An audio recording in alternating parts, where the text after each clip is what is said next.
Bonjour à toutes et à tous. Bonjour. On vous retrouve avec un petit peu de retard pour les tops et flops de septembre et on va commencer avec les sorties ciné, mais je sais pas si tout va encore être à l'affiche au moment où on va sortir cette vidéo. Donc on est allé voir La Page Blanche qui passait dans assez peu de cinéma dans Paris, très étonnamment. Ouais, enfin pas si peu que ça, mais pourquoi tu dis ça? Bah, il passait dans aucun MK2, on a été voir du GC. Oui, mais il passait dans plein d'UGC, mais pas dans MK2. Ah, bon. Ouais, bon. Et donc c'est un film qui est tiré d'une BD. Voilà, cette BD là, une BD que Nico aime beaucoup. Que j'ai depuis des années, et, ouais, que j'aime bien. Donc une BD de Boulet et de Pénélope Bagieux, qui est très sympa, que tu m'avais fait lire, et effectivement c'est très sympa. Et donc il y a un film qui a été tourné avec Sarah Giraudot, qui est donc exactement l'histoire de la BD. Alors pas tout à fait exactement, c'est une adaptation, et donc il y a des adaptations au niveau du scénario, du déroulé, et même finalement la fin est différente. Voilà, et par contre la fin est très différente. Mais du coup, on retrouve le concept de base de la BD, mais qui va être développé un peu différemment au cinéma. Et donc on n'est pas sur des rails en train de voir à l'écran exactement ce qu'on avait lu. Moi j'ai bien aimé du coup cette forme d'adaptation un petit peu libre, mais dans l'esprit de l'original.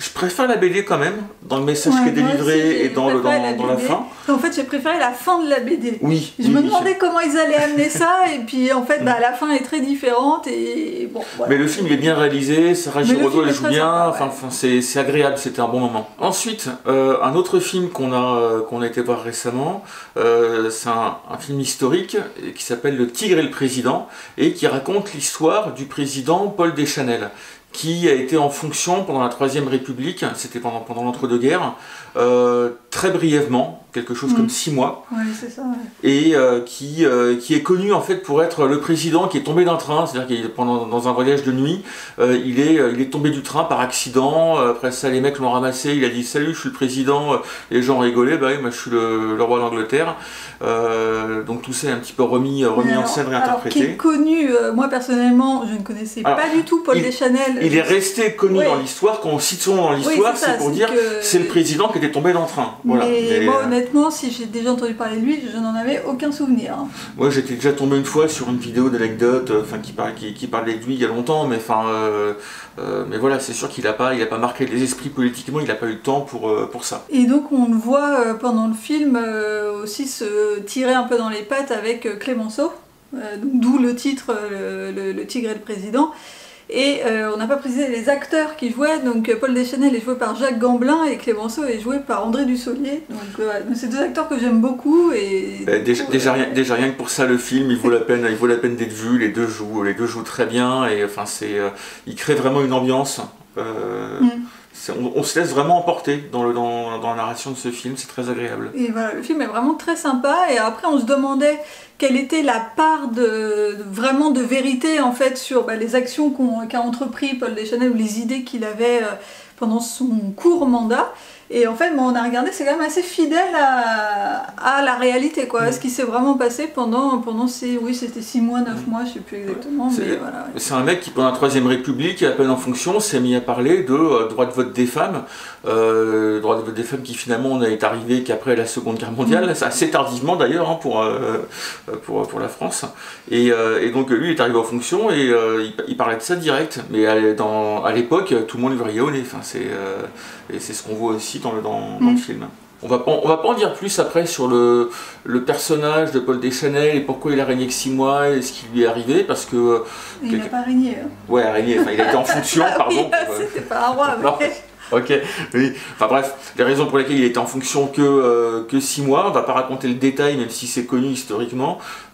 Si vous connaissez pas cette histoire-là, allez le voir, c'est un film sympa, c'est divertissant, c'est bien joué, c'est bien mené. Là aussi on a passé un très bon moment. Ensuite on va passer aux séries, donc on a 3 séries Netflix qu'on a regardées et qu'on a vraiment beaucoup aimé. Donc on a regardé la saison finale de Better Call Saul. Donc Better Call Saul c'est un spin-off de la très célèbre série Breaking Bad.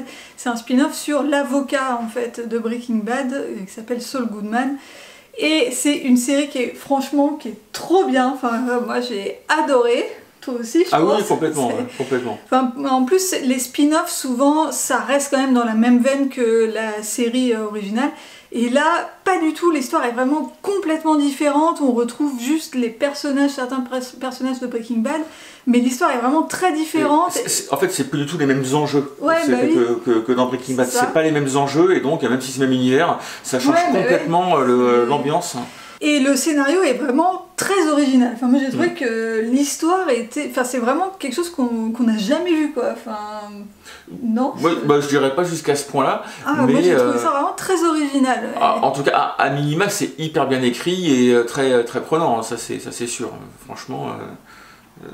qu'on a bien aimé Breaking Bad et qu'on a apprécié le personnage de Saul Goodman, c'est très sympa dans cette série qui du coup en plus reprend beaucoup d'acteurs de la série Breaking Bad. Alors ce qui est un peu étrange, c'est que ça se passe avant la série, mais comme c'est tourné après, les acteurs ont tous 10 ans de plus, donc il y a ce petit côté qui fait un peu bizarre, mais bon, on pardonne vite, on s'habitue, on oublie finalement la tronche qu'ils avaient au début de Breaking Bad, et puis on se laisse emporter par la narration. C'est le seul point, moi, éventuellement, qui m'a un peu déstabilisé, c'est que je me serais attendu à ce que les mecs soient peut-être un petit peu plus maquillés pour avoir l'air plus jeunes. Tu chipotes un peu là quand même. Oui, mais je me suis fait la réflexion, voilà, je la partage. Ensuite, on va vous parler d'une série que Nico a déjà mentionnée dans une précédente vidéo Top et Flop, une vidéo qui est assez récente d'ailleurs. L'une des meilleures séries de ces 30 dernières années, je pense. Au moins. Il s'agit de Cobra Kai, puisque Nico m'a convaincu de regarder Cobra Kai, donc il l'a re-regardé une deuxième fois et il était toujours autant mort de rire. Je vous avais dit que je l'entendais glousser quand il regardait les épisodes, et ben tu as aussi gloussé en regardant une deuxième fois. Cobra Kai, c'est beaucoup de rire et beaucoup d'émotions, absolument. Donc est-ce que tu veux nous rappeler ce qu'est cette série Ah bien oui, Cobra Kai, c'est une série qui raconte la suite de la série de films Karate Kid, qui date des années 80, le tout premier avait dû sortir en 84 ou 86, et la particularité de Cobra Kai, c'est que la série reprend les mêmes personnages, 30 ans après, mais joués par les mêmes acteurs. Donc les gamins qui jouaient dans Karate Kid dans les années 80, maintenant sont des adultes, des hommes et des femmes d'âge mûr, et ils reprennent leur rôle, les mêmes acteurs reprennent leur rôle pour raconter la suite de la série. Et au fur et à mesure des épisodes et que la série avance, on retrouve des personnages du premier film Karate Kid, mais également du deuxième, du troisième, également des personnages secondaires, certains qui viennent juste faire un caméo pour 1 ou 2 épisodes, mais à chaque fois qu'on retrouve quelqu'un, un personnage d'un film antérieur, c'est le vrai acteur ou la vraie actrice qui est présent à l'écran et qui reprend son rôle 30 ans après. Ça donne une ambiance particulière à la série. Après ça, au niveau de la narration, du scénario, c'est vachement prenant sur les premières séries au début, les enjeux sont bien amenés, bien construits. Première saison, j'ai dit quoi? Une première série. Ouais. La narration est très bien amenée sur les premières saisons. Après, par contre, c'est vrai qu'on a été assez déçus de la 5e saison, la dernière en date. Attends, est-ce que je peux te dire moi ce que j'en ai pensé? Ah bah vas-y alors. Peut-être avant de parler de la dernière saison. Et donc effectivement, je me suis laissée prendre par cette série que j'ai trouvée effectivement très sympa. En fait, donc comme disait Nico, on retrouve les personnages du film Karate Kid, donc qui ont 40-50 ans quoi, en gros, dans la série Cobra Kai. Et ils encadrent, en fait ils sont profs de karaté et ils encadrent des jeunes qui eux sont des adolescents de 17-18 ans. Et du coup, il y a vraiment ces deux côtés. Cette série peut plaire à beaucoup de gens puisqu'il y a l'histoire des adultes et l'histoire des adolescents qui s'imbriquent très bien. Et je trouve que c'était très bien fait. Avec beaucoup de ressorts comiques qui jouent sur des conflits de génération. Moi, c'est ce qui me faisait beaucoup rire souvent. Et en plus, les saisons sont assez courtes, il n'y a pas beaucoup d'épisodes. Du coup, ça traîne pas en longueur. Les épisodes font 30 minutes en plus. Donc l'histoire est quand même assez dynamique, quoi, et donc on s'ennuie pas, et c'est vraiment très sympa. Et il y a des bonnes scènes d'action. Et il y a des bonnes des scènes de combat un peu chorégraphiées, bon moi je suis pas une grande fan de ces trucs-là, mais c'est que ça s'intègre bien dans l'histoire et dans la série, donc voilà, c'était effectivement assez sympa. Mais par contre, la dernière saison... qui est sorti là en septembre, on a été un peu déçus. En fait, c'est beaucoup plus violent finalement que les saisons d'avant. c'est la seule saison où on voit du sang, alors que dans les saisons d'avant, on n'a pas du tout... Après, la violence, je crois pas que la violence en soi soit un problème dans la série, parce que si ça sert le propos, que ça raconte quelque chose, pourquoi pas, ça peut donner un côté sombre.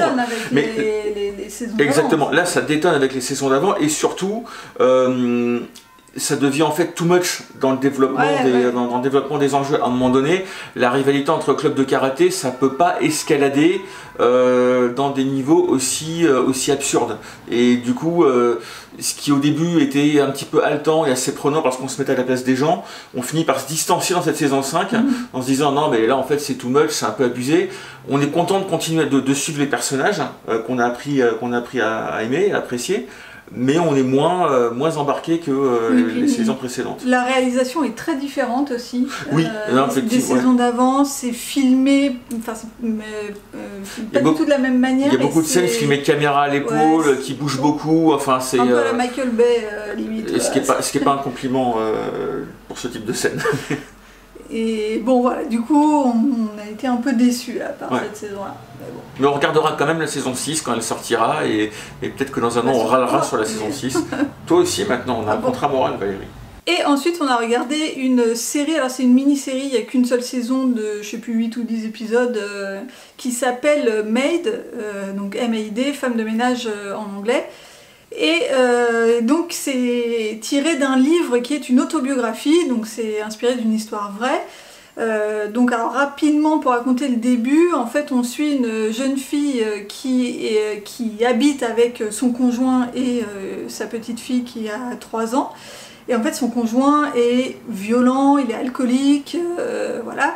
Mais il ne lui tape pas dessus, en fait il est violent psychologiquement, verbalement, il lui jette des trucs dessus, mais il est quand même physiquement menaçant dans l'attitude aussi. Menaçant, c'est ça. Et donc un jour il rentre, il a trop bu et il est violent et voilà. Elle a peur et donc elle prend sa gamine et elle s'en va, et sauf qu'elle n'a nulle part où aller. Et là, elle se retrouve à l'assistance sociale et l'assistance sociale ne peut rien pour elle parce que ce n'est pas une femme battue à proprement parler, puisqu'elle n'a pas de bleu, elle n'a pas de preuve de coup, et en fait elle ne peut pas prouver que son conjoint est menaçant et violent. Et voilà, et donc là il va falloir qu'elle se débrouille alors qu'elle n'a aucune ressource, aucun endroit où aller, elle n'a pas de toit, elle n'a rien. Et il va falloir qu'elle se débrouille avec sa gamine de 3 ans. Et voilà, c'est une très très belle histoire. Ça raconte beaucoup de débrouille de sa part à elle, de coups de stress, de plans qu'elle arrive à trouver aussi bien pour du boulot que de l'hébergement, mais qui vont être foutus en l'air par des anecdotes et des problèmes avec des personnes de son entourage. On va pas forcément dire plus, mais voilà, c'est un parcours du combattant, c'est sinusoïdal avec des hauts parce que à chaque fois qu'on croit que ça y est, elle s'en est sortie, bim, il y a un événement qui fait que... En fait, là on voit que la précarité dans laquelle elle est, en fait, c'est que le moindre événement prend des proportions cataclysmiques, quoi. Et donc effectivement on voit vraiment une personne en situation de très grande difficulté, et en même temps elle est jamais violentée, malmenée physiquement, elle va jamais se retrouver SDF, mais elle est toujours au bord d'eux et dans des situations extrêmement malaisantes, extrêmement menaçantes. Et finalement, ça montre bien que il y a des personnes il faut que les gens puissent trouver de l'aide avant justement de se retrouver, de se faire défoncer la gueule, de se faire violer, etc., etc. Et quand on a un cadre de vie assez sécurisé, assez confortable, ça fait réfléchir aussi à ces choses-là, à l'importance du tissu associatif. Moi j'ai trouvé que c'est un film à la fois, une série qui à la fois était bien racontée et en plus pouvait amener des réflexions qu'on n'a peut-être pas forcément l'habitude d'avoir. En tout cas, nous, dans nos conditions de vie, on n'est pas confronté à ça, et voilà, ça fait réfléchir et c'est bien. C'est vraiment très très touchant comme série. On regarde ça avec beaucoup d'humilité aussi, en se disant, voilà, quand même, on a quand même de la chance dans la vie, il faut pas oublier, quoi. Et enfin, la raison de ma présence mensuelle sur cette émission, le moment que tout le monde préfère, c'est évidemment l'instant Van Damme. Mais comme tu as déjà l'instant Cobra Kai, est-ce qu'on peut cumuler les deux vraiment? Comment ça? Non mais Cobra Kai, t'as aimé, je te signale, C'est toi qui l'as mis dans la liste. C'est vrai. Non mais t'es gonflé. Hein. Ouais. Donc, et en plus, tu l'as bien aimé le Van Damme de ce mois-ci. La mauvaise foi. J'ai bien aimé. Non, on peut pas dire que j'ai bien aimé. On va dire que c'était pas un des pires, mais bon. Donc, on a regardé Mort subite. Alors dans Mort subite, qui date de 1996, Jean-Claude Van Damme joue le rôle d'un pompier qui s'est mis en retrait, enfin qui a changé de travail après une intervention dramatique dans une maison en flammes où il n'a pas réussi à sauver un enfant, donc il est traumatisé et tout, et donc il est chargé de la sécurité incendie à la patinoire de Pittsburgh. Et il va être confronté à des terroristes qui viennent pour faire un attentat dans la patinoire, prendre le maire ou je sais pas qui en otage. Et puis évidemment, ils veulent placer des charges explosives partout, qui veulent faire sauter. Jean-Claude Van Damme désamorce, il leur pète la gueule. Et voilà, t'as raconté tout le film là. Oui, enfin en même temps, ce qui est bien. Non mais.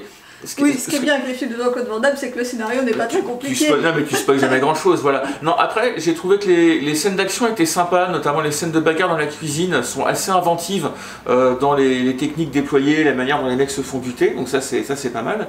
Et j'ai trouvé qu'il y avait dans ce film un petit côté, enfin c'est un peu le piège de cristal de Van Damme, tu vois, c'est-à-dire le mec un peu traumatisé, solitaire dans son bâtiment, qui va lutter contre les terroristes. Non mais en beaucoup moins bien, c'est pas Bruce Willis. Il n'est pas aussi drôle que Bruce Willis. Non, mais je trouve que c'est un petit peu le piège de cristal de Van Damme. Ouais. Voilà, mais toute proportion gardée. Je peux être un peu poète, donner un peu mon opinion, c'est Jean-Claude quand même. Hein. Donc voilà, c'était très bien comme d'habitude. Et voilà, c'est tout pour nos top et flop de ce mois-ci. Comme d'habitude, dites-nous en commentaire quels sont vos top et flop à vous et si vous connaissiez ce qu'on vous a présenté et ce que vous en avez pensé. Et voilà, c'est tout pour nous pour aujourd'hui. Nico, on te retrouve le mois prochain pour les prochains top et flop. Et moi, je vous dis à très vite dans une prochaine vidéo. Bye bye, bye.